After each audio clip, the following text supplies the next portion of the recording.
Good morning, everyone, and a very warm welcome to all the journalists connected to this live stream, as well as to those that are now connecting here in this environment.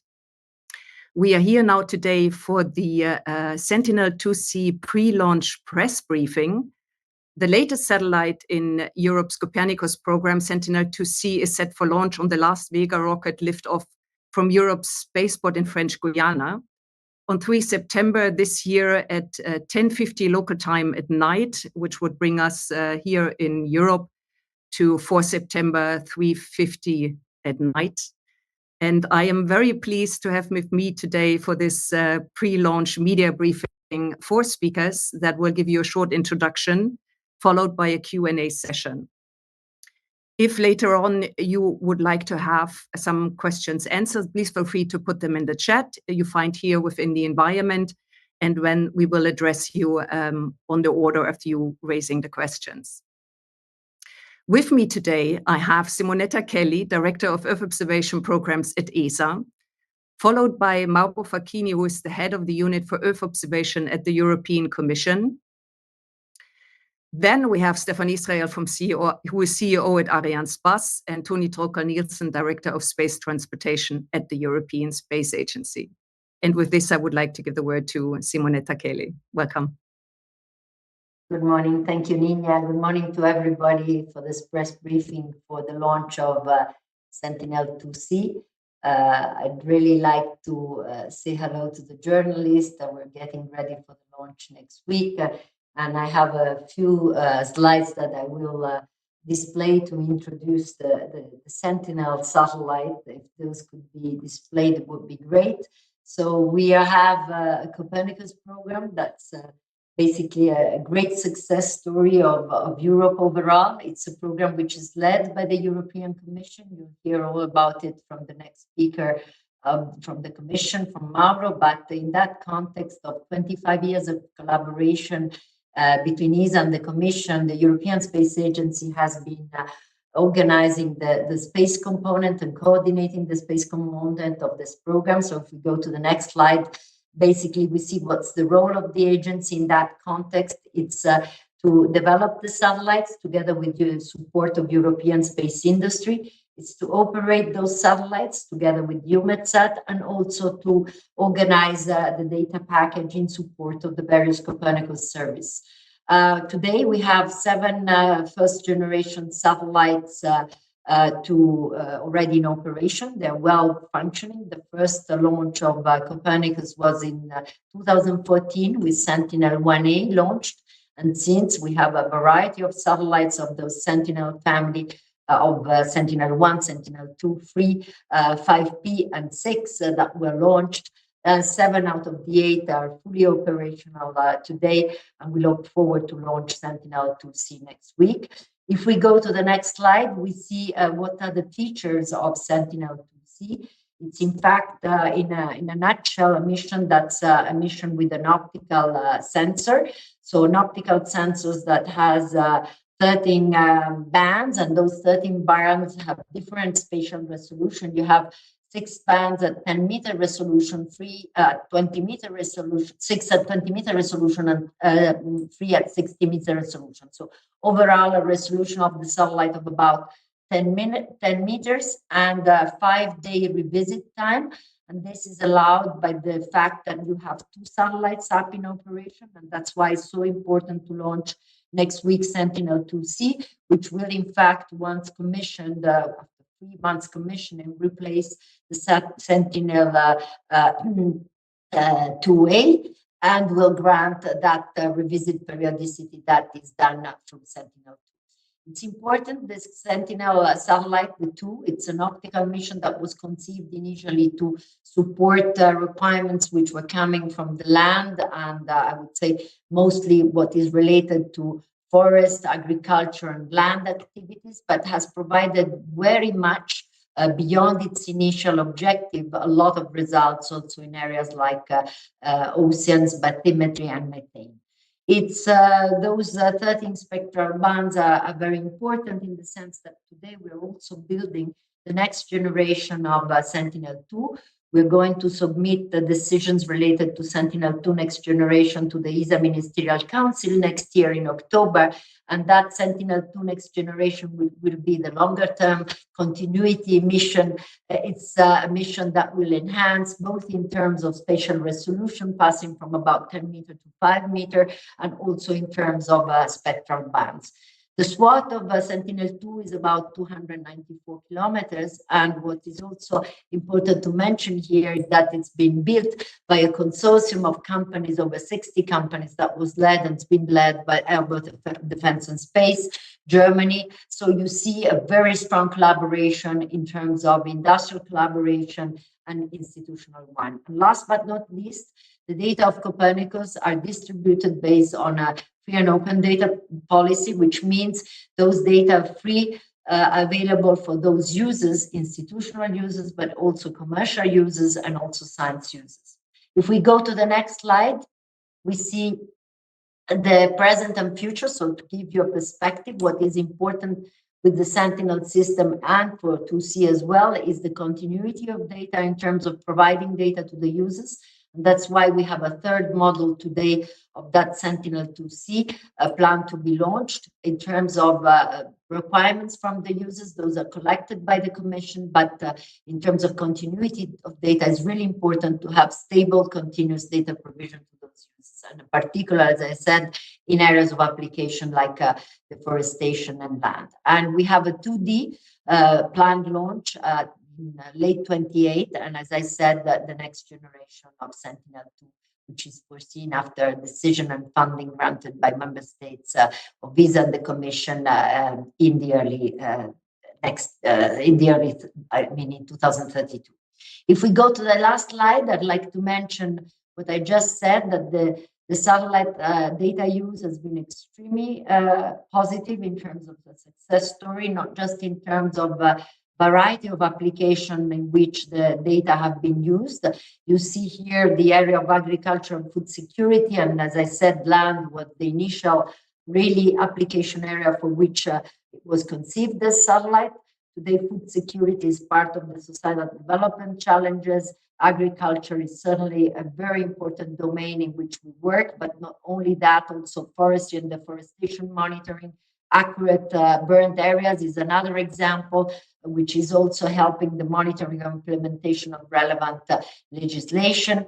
But just to mention areas which were not initially expected to be useful in terms of application, which have been extremely useful, are bathymetry in the area of the ocean and detection of ocean, and also the methane monitoring, where there is a very strong international initiative, the IMEO initiative, where methane monitoring emitters are somehow detected also via Sentinel-2, and that's certainly a very strong and relevant area also of legislation. I'm sure Mauro will mention about that. So this is in a nutshell this satellite, and we look forward to the launch next week.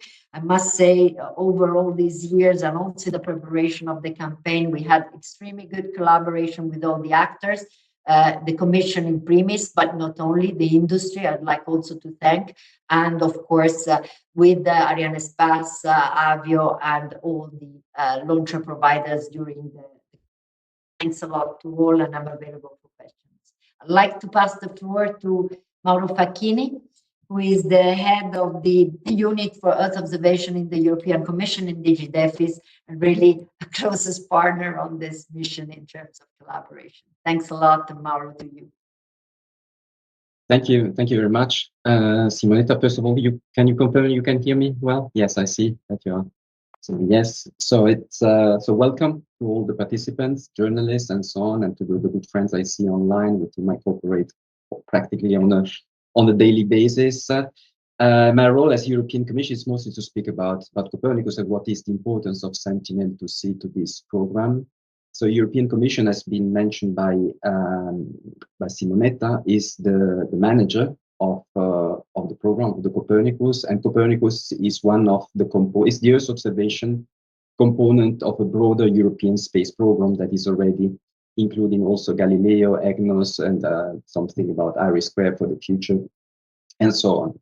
When we speak about Copernicus, we are probably speaking about the most complete and successful Earth observation program in the world. We are not saying that. I think other people are saying that, and we are very proud. We are very proud of that. And it's a program that is not just addressing satellites, but the full chain, meaning from the satellites that are launched, but also to the services that can be generated to the benefit of the users, and also to a part that is downstream, the downstream market uptake, where also the data that are generated by Copernicus can be taken up by different communities of users, but also by the small and medium enterprise and so on, to develop some of their own capacities in where needed. It's a true European success that is including several parties. Indeed, European Commission as mentioned, but also cooperating with ESA, EUMETSAT, in both of them for the operation of the space component. ESA being really behind the design architect of the space component, but also several European and international European agencies dealing with the services themselves, ranging from European Environment Agency to ECMWF, and many others that are really providing with a lot of success the Copernicus services. I would also like to mention EUSPA, so the EU Space Program Agency, that is also looking mostly behind market uptake of the Copernicus program. Coming to today, indeed, I think beyond thanking European Space Agencies, as I said before, I would also like to thank Arianespace as a partner for launching our Sentinel satellites in the past, today, and in the future, and industry that has been behind also the construction of these very high level satellites. Getting into detail about Sentinel-2, indeed, I will not go to the deep details of Simonetta, the technical details, but just to mention that Sentinel-2C, that will be launched next week, will keep the constellation of Sentinel-2 operational. There are already 2 satellites flying, but actually they are aging, so it's very important to launch a new satellite before the other are aging too much. And it's a very important constellation. Is also considered reference missions for many optical missions that are flying around the world. Sentinel-2 satellites are used in many applications, as mentioned again by Simonetta in her slides, and mostly for land management and land use, in particular in areas like forestry, agriculture, urban development, but as well in areas related to emergency activations in case of fires or volcano eruptions, just to give a couple of examples. The data policy is a full open and free data policy. That is quite important, meaning that all this data can be available worldwide in a full, free and open way. And as said, is part of the success of the Sentinel-2, but in general of the Copernicus program. And indeed, we are launching Sentinel-2C, but Sentinel-2B is already there waiting to be launched in the next years in order to keep this constellation up and running for a long time. And we are already also working and thinking about the next generation that will fly after 2030, but again, to ensure a continuity of observation and the flow of data in this domain. I will not take longer because I would like to leave more time for questions. We look clearly forward for a successful launch next week. We cross finger. We are confident that everything will be fine. And with that, I hand over to Stefano Estrella. Please. Thank you very much, dear Simonetta and dear Mauro, for this introduction. And yes, I now hand over to speak about more the launcher and the mission. So I am Stefan Israel. I am the CEO of Arianespace. Arianespace is a launch service provider and the operator of the VV24 mission. And this VV24 mission is the 22nd and last of the Vega first generation launcher. You know that Vega has been introduced in the Guiana Space Center in 2012, and Vega has already flown 21 times. Last time it was during autumn for Taiwan and Thailand, and on September 3rd it will be for the European Commission and ESA. So on September 3rd at 10:50 p.m. local time, Arianespace will launch Sentinel-2C, We have said that it is a Copernicus satellite for the European Commission within the scope of a contract with the European Space Agency. And by the way, it will be our 50th mission for the European Space Agency.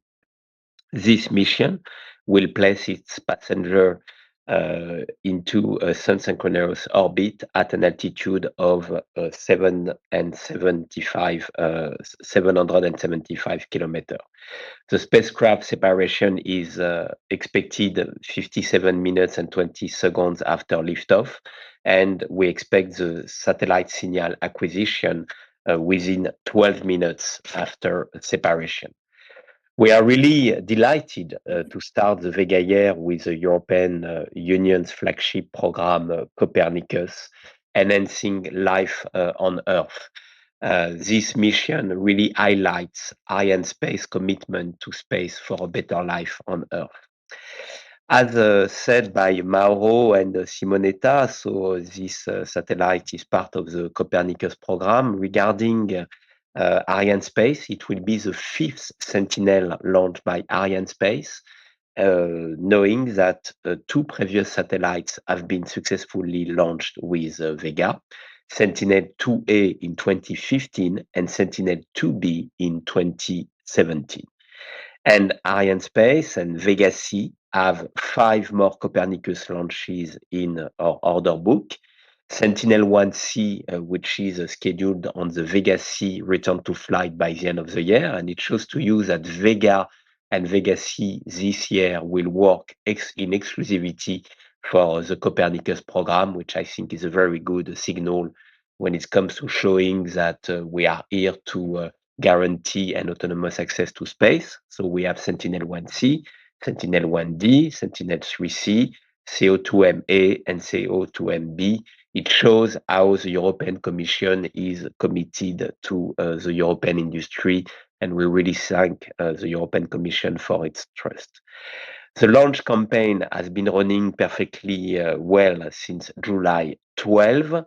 And we have today all the indications that the launcher will be ready for the launch on September 3. The Copernicus satellite arrived in French Guiana on July 18. It was on board of the Canopée vessel, the first sail-assisted cargo ship. The fueling of Sentinel-2C has been made 16 of August. 27 of August, we have made the integration of the upper composite on the launcher. You know that it is a responsibility of our partner Avio to deliver a flight-worthy launcher to Arianespace at liftoff.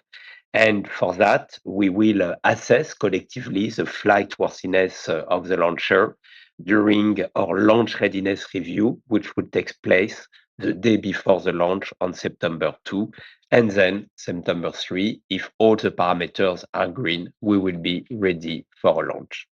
I now hand over to Tony Tolker-Nielsen. Thank you, Stefan, and good morning, everybody. So I'm Tony Tolker-Nielsen, Acting Director of Space Transportation with ESA. So Vega has, as mentioned by Stefan, been a successful launcher since 2012. And next week we will launch the last one.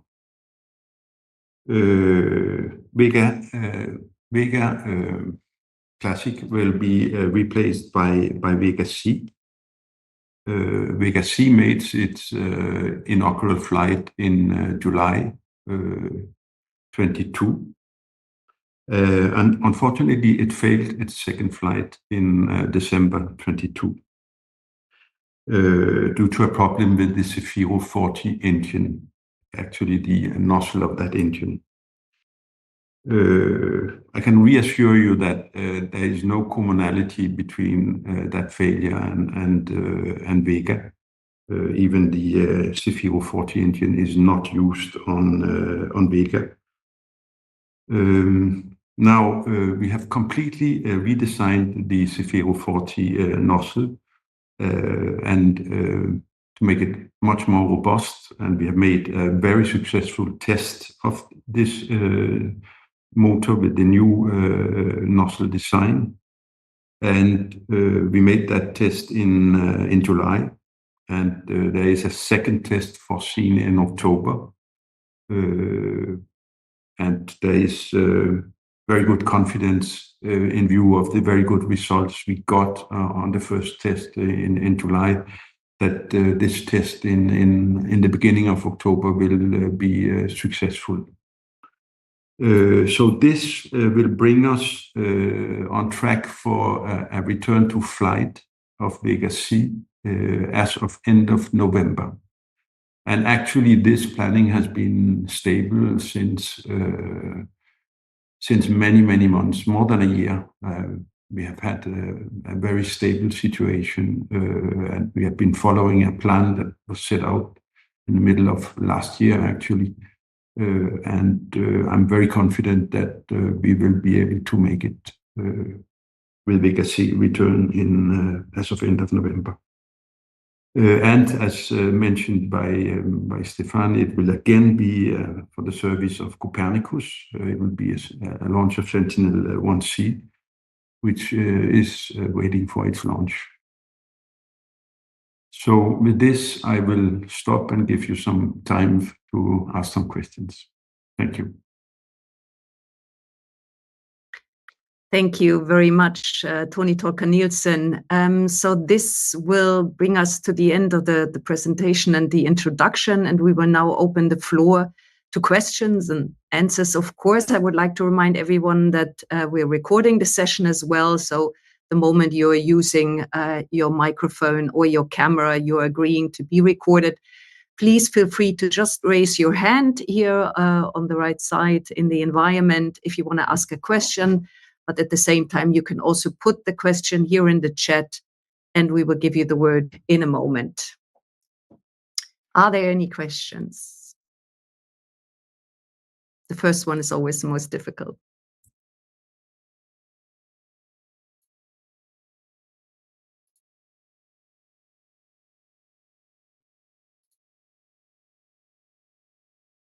Any questions? It's always a compliment to the speakers. They have answered all the questions already. So Thierry Dubois is asking me to read his question. Is this the last Vega mission operated by Arianespace? Question from Thierry Dubois.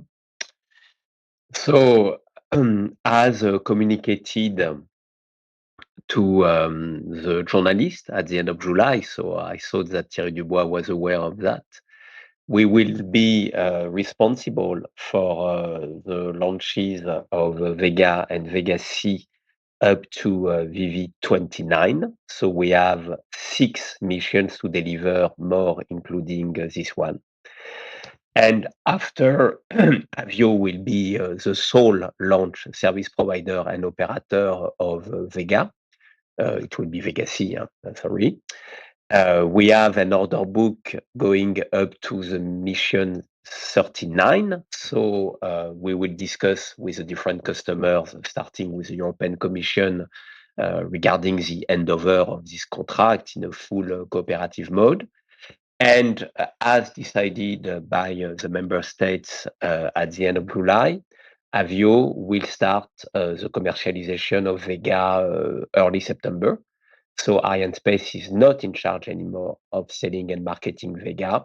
However, we are fully in charge of the operation of Vega up to VV29, meaning six launches to deliver, including this one, the last Vega, and then 5 Vega C.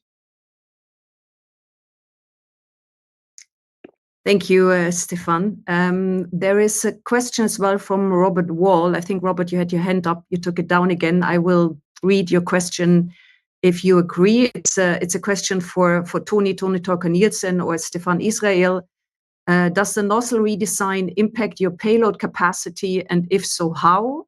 And can you talk us through the planned launch cadence after the Sentinel-1C mission, presuming success, of course? Yeah.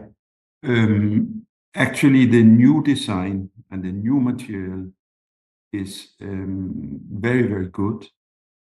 So we have very little erosion of the nozzle, which is actually costing performance. So this new nozzle design and the new nozzle material, the so-called carbon-carbon material, is actually improving performance. Then on the question of cadence, we are planning 4 launches in 25 and 5 in 26. But maybe Stefan, I'm a little bit stepping on your area there. No, you said it, Tony. So clearly, all the partners are working towards 4 Vega C next year, and this is reachable. And for sure, we have the customers to deliver these missions. And after, we would like to make, and it will be the responsibility of Avio for sure, 5 Vega C per year from 2026 onwards. And it shows to you that there will be a lot of work to deliver from the CSG, because in parallel, on a steady basis, we would like to have 9 to 11 Ariane 6 and with 5 Vega C. And it shows that under the leadership of ESA, with Ariane 6 and Vega C, Europe is now organized to deliver an autonomous access to space to European payloads and to international customers.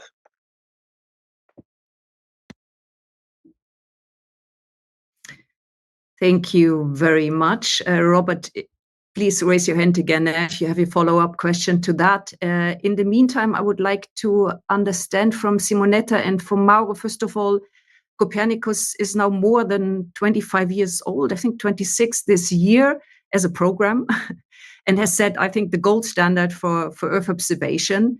Could you run us through some of the achievements of the Copernicus program? Maybe Simonetta. Mauro, do you want to start or I start? Okay. Yes, as you say, Nina, it's been 25 years celebration last year. Of course, this is a program which is led by the European Commission, and it's a program that in terms of space component and Sentinel and satellites has been supporting priorities which are European Union priorities in a way or another, which means it has provided really success stories in many areas, typically agriculture. The Common Agriculture Policy, which is a super relevant policy area of the Union, in that domain, with the data from Sentinel-2, we had demonstration projects which we were running, and then were also taken over somehow in a more operational way by the services with which the Commission is running, have been demonstrated a variety, for example, of application in the agriculture sector. With Sentinel-2 data, we've been managing to map the areas which were crops. We've managed to support the support policy in terms of subsidies in the agriculture field. We've managed to organize food security activities, which means also to look at what would be eventually the needs related to an area. We've managed to look at statistics in terms of agriculture statistics. And this is just an example in the agriculture field of the use of Sentinel-2 data. Another area where it was really extremely, I would say, successful is the one on monitoring deforestation. In fact, as you know, there is a policy, RED Plus, and a Kyoto Protocol policy which is related to deforestation and the need that today we have in the current climate context to have data which are beyond the borders, beyond the national borders on deforestation, but also on reforestation efforts of the countries in Europe and all over the world. And Sentinel-2 data were combined in the last, I would say, 15 years with Sentinel-1 data, radar data, to give a dimension of the deforestation, to have an overview of that phenomena in terms of evolution of a key parameter which contributes to climate. Other areas which I mentioned briefly earlier is, of course, areas which were not expected, like methane monitoring. Methane has become a very, very important topic. And more recently, as I said, the methane emitters, thank you to the resolution of Sentinel-2, can be detected in terms of where they are in terms of location. And at ESA, for example, we did a mapping about a year and a half ago of the 1,800 methane emitters, and this we could do also using data from Sentinel-2, and also, of course, combining those with data from other Sentinel missions like 5P. And as you know, methane is important in terms of looking at leaks from pipelines, in terms of eventually implementing relevant legislation and a collaboration, which is the methane one, as I said, in the email context of the UN.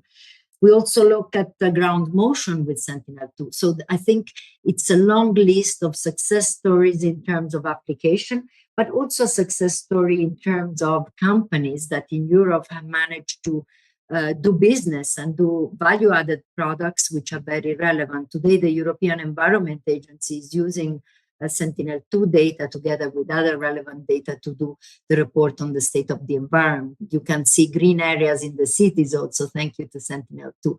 So many success stories, and I'm sure that Mauro will mention many more, but I think it's a success story both in terms of variety of application beyond its initial scope, in terms of number of users, and also in terms of supporting relevant, I would say, challenges, which are citizens' challenges.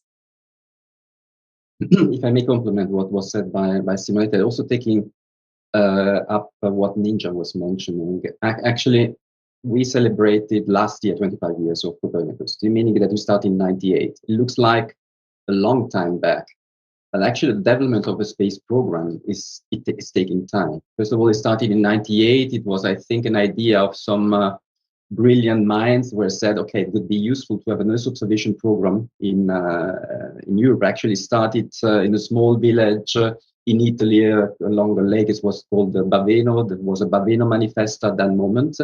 But I have to say that after that, there was a lot of discussion, a lot of development, fundraising, and so on. And the key moment, the milestone, I would say, is 2014. 2014 was really the date where the first Sentinel was launched. So these were 16 years before the initial idea and really the launch of the first satellites. It looks long, but again, considering the need to develop new satellites, new services, and so on, actually this time passed quite quickly. And from 2014, I think we launched more and more Sentinels, we provided more and more services, and these were operational. What is for the future is really that actually we have to be, first of all, to ensure the continuity of all this, because actually the users are expecting that, and also I would say the world is expecting that someone is looking to the planets in a continuous way. And second, we have also all the time to evolve, actually, to make sure that the technology that is on board of these satellites is really including the most up-to-date capacities. As mentioned by Simonetta, the progress that we had in the last period is that instead of having, let's say, data that are for space geeks in some way, actually these data are more and more integrated in everyday life. From the European Commission side, we see that the data that are generated by Earth observation and Copernicus are more and more integrating also in EU legislation and transposed also into national legislation, where you need some of these data that can be used in different areas, as mentioned by land management, agriculture, environmental compliance, and all these aspects. So, and deforestation, in order really to check how the policies are implemented, eventually what is the effect of the mankind action on the situation of our planet.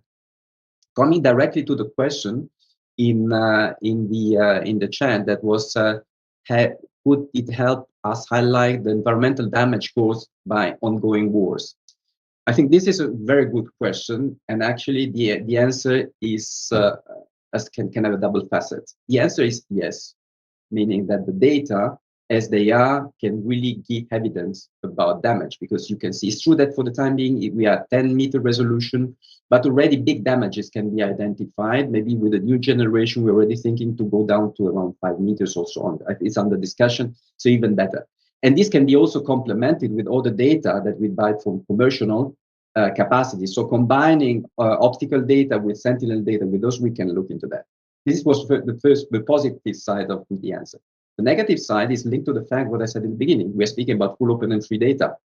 So it's tricky to actually circulate data on war areas that are actually available to everyone, because indeed the capacity is there, but we don't know what can be the use for that. So for this reason, we are thinking for the future maybe to identify new ways beyond the full open and free data policy to distribute some of the data in a more restricted way in some particular cases like this, where the use of information can be specific to areas that can be quite critical.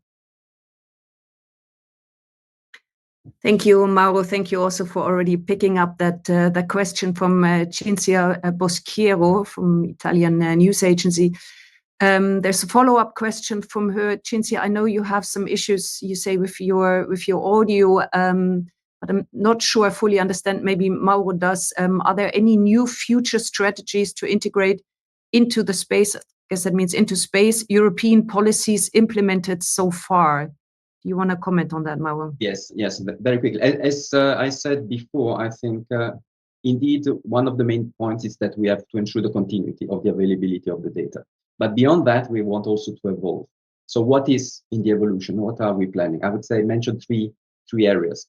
First, to look more into the resilience aspect of, in general, our space capacities in Europe. And this, what does it mean? It's really to protect more our capacities, because what we learned from the last experience with COVID, now with the war in Ukraine and so on, that actually we should not be naive. I think we have to really to protect and to be also capable to become independent in what we provide. So this is the first part of the resilience. The second part of the resilience is really that the data can support our resilience capacity. So a little bit linked also to what I said before about the capacity to use the data in some critical areas and so on to protect our infrastructure. And this for this reason that we are thinking for a future governmental service based on Earth observation. But this is still not there yet, so we are still in the thinking how to implement that. So resilience was the first part. Second part is more digital. Indeed, we are living in a digital world, and so we have to integrate more and more artificial intelligence in what we do, high performance computing for processing the data that are generated from the data, and more cloud capacities, because the data that are generated are huge. So the amount is huge, and it has to be really distributed to the users in the best and more affordable way.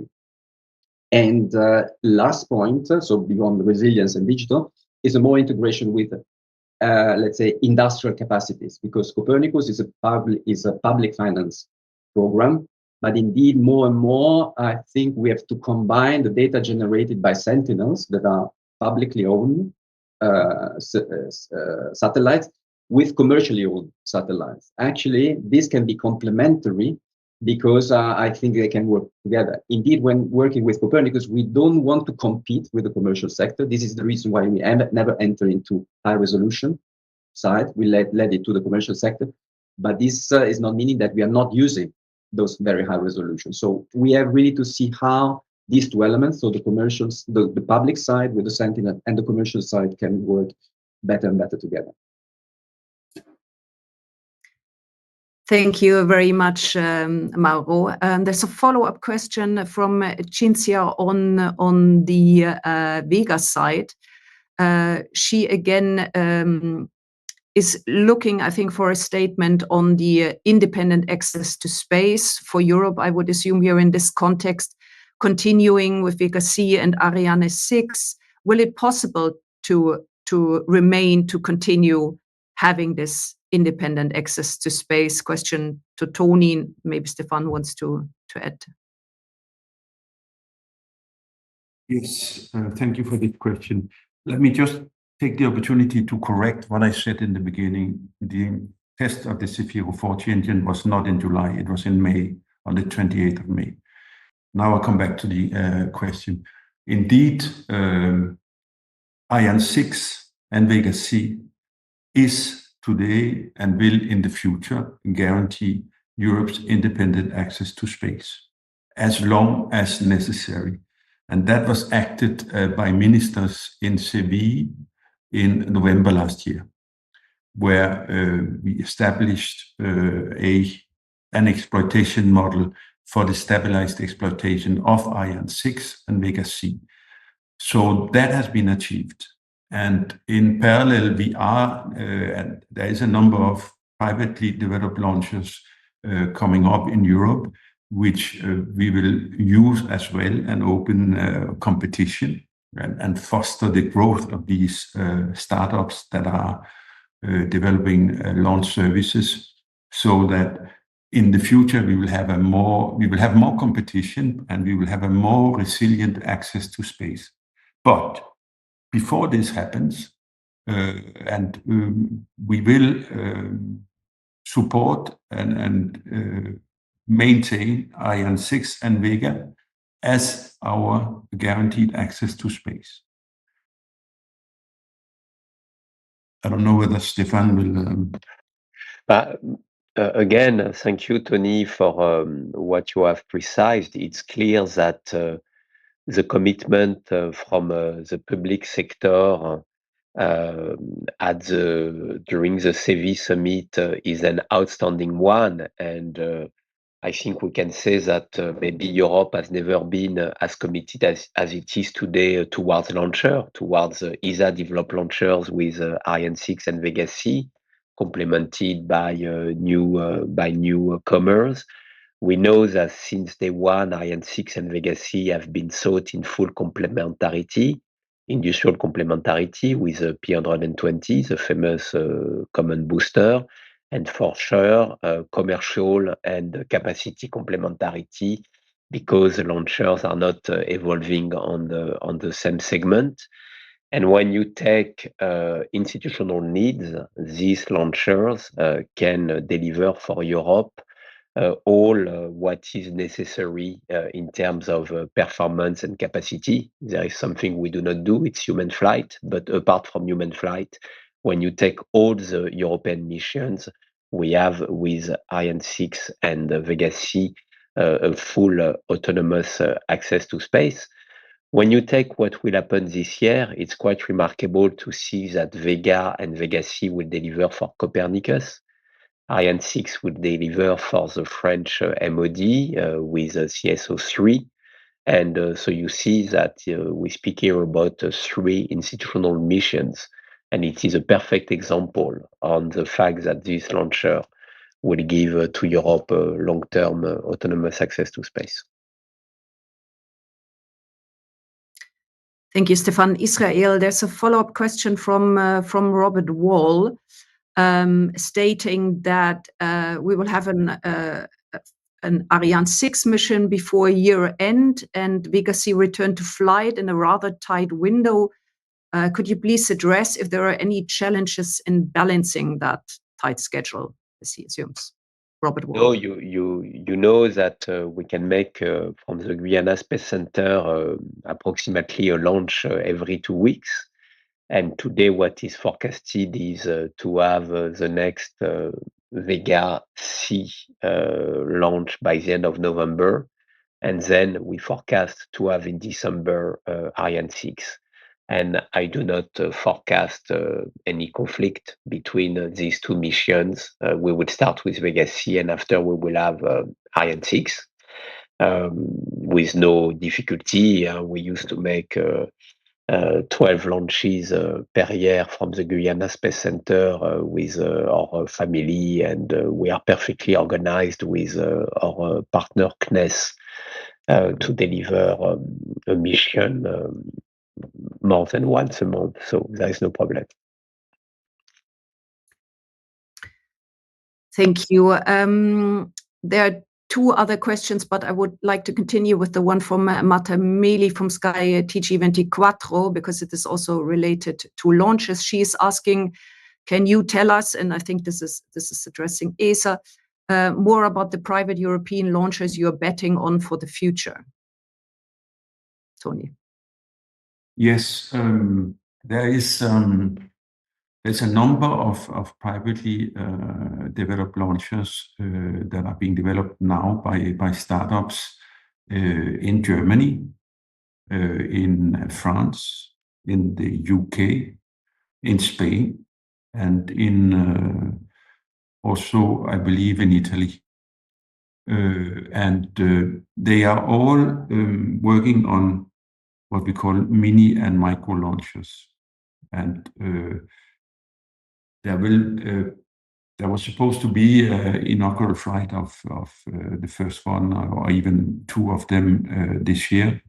Unfortunately, there was a failure of a first stage test last week on a launch base in Scotland, Spaceport, where a stage exploded. But apart from that hiccup, there's a lot of things going on, and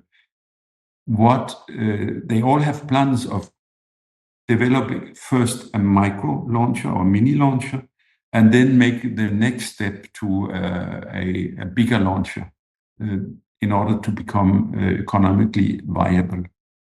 And this is this second step that is subject of the European Launcher Challenge, where we will help a few of them to develop the next step of the launcher. And we have never seen this before in Europe, and privately developed launchers. We have had 45 years with ESA-developed launchers, which has been in the beginning only Ariane, and since 2012 Vega, as mentioned. And now we see this private startups that are getting investors to invest in their developments, and this is very unique. It has already started in the States, and something is going on in China as well. But we are very. I think the launcher sector in Europe has. We were talking about a launcher sector, a launcher crisis, but actually it has never been more abundant than it is today, where we finally have and are very close to return Vega C to flight. I'm very confident on that. And we have had a successful flight of Ariane. And we have all these privately developed launchers with young engineers in very dynamic teams that are all working on launchers. So it's a very abundant sector today. Thank you for elaborating, Toni Tolka-Nielsen, European Space Agency. There's a question from Julian Reichel from the Augsburger Allgemeine on Earth observation. Don't think it's specifically related to Sentinel-2C, but if he's wondering if it's possible to detect mines from space with Earth observation technologies. So Sentinel-2C, as you say, Nina, thank you for the question, is not really the best tool as it's optical. We had some projects which were more, I would say, research projects, demonstration projects in the past, trying to use radar instruments to detect mines. Is not certainly an operational area where we are working, but radar eventually, rather than optical, would be the technology to be further pursued in that domain. Thank you. And then I think there's a last question from Cinzia Boschiero. She's wondering about gender equality opportunities. She is asking a question in regards to research teams in these projects. And I know there are many projects related to the Copernicus program, but maybe Simonetta, you want to elaborate on this a bit for ESA, and then Mauro for the European Commission. Gender equality. Nina. Diversity is overall one of the strategic objectives of the agency. Diversity also including in terms of gender, but not only. Today, we have a situation in the agency where we have about 30% women working at ESA, 20% in the top management position, and aiming at more. We always work based on best competences. And what we do, we try to promote with the interaction that we have with the education setup, the academia work. I would say we try to promote that the offerings in the agency and in the context of space in general allow for everybody, of course, to come, but you need the best competence, as I said, and we try to enhance very much the motivation of all young people, including women, through the collaboration with courses, education activities, and promotion of what we do. Today, I would say space is a sector which is in an increasing trend, particularly Earth observation has very good increasing trends in terms of perspectives, commercial perspectives. We have recently an aerospace dossier that was prepared, and we have some, indicators about the potential of this domain. So I think there's room for everybody, and certainly diversity is part of one of our strategic agenda objectives in the agency. Yes, if I may, the same applies for us. I think is a general policy across the European Commission in order to foster a better balance in representation. If I may, already the presence of Simonetta here is already demonstrated that the world is changing. And just to be clear, I mean, I know Simonetta since a long time. Simonetta is not there because she's a woman. She's there because she deserved that. I mean, she demonstrated, and this is meaning that in the end, I think already we see a change. Also in my team, for example, 50% of more or less of my colleagues are women, and I've seen that really increasing over the years. And as we are dealing with different entities, not just ESA, but for example, ECMWF, European Maritime Agency, and so on. Even there, the director or director generals over the time became women. So I think that is really demonstrating the fact that this kind of mentality of gender balance is really coming into the place, but not because it is imposed, because it's naturally coming. And I think this is a good point about that. And if I may, to complement on the Arianespace side, we have now 4 women at our executive committee. And we are very proud of that, because I think gender diversity is absolutely key in our industry. So I think we all around this table share the same goal regarding gender diversity. Thank you very much. I think this brings us to the end of this pre-launch media briefing. I would like to thank very much the journalists that were joining us today. I see there's a lot of thank you in the chat as well. If there are any additional questions from the side of the journalists or those listening in, you can, of course, address them with us afterwards. You can find us at media@esa.int. And with this, a very warm welcome to the speakers, and thank you very much for all of you for participating. Have a good day. Thank you. Thank you. Bye-bye. Thank you. Bye. Thank you very much to all. Thanks a lot.